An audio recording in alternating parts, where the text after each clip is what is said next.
আসসালামু আলাইকুম সবাই। নানু আর আমি কি বানাবো জানো? চিংড়ি মাছের বড়া। চিংড়ি মাছগুলা ভালো করে প্রথমে ধুয়ে নিব।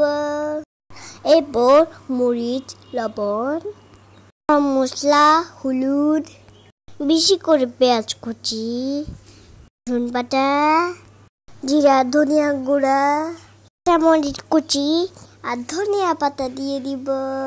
টমেটো কুচিও দিয়ে দিব। এরপর মেখে নিব।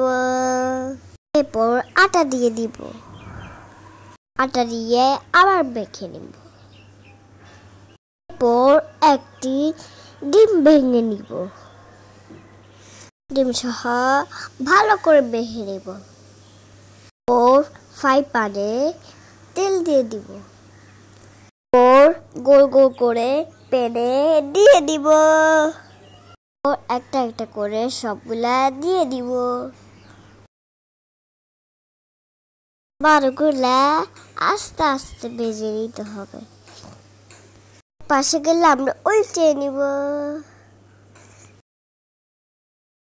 এভাবে সবগুলা উল্টে নিতে হবে।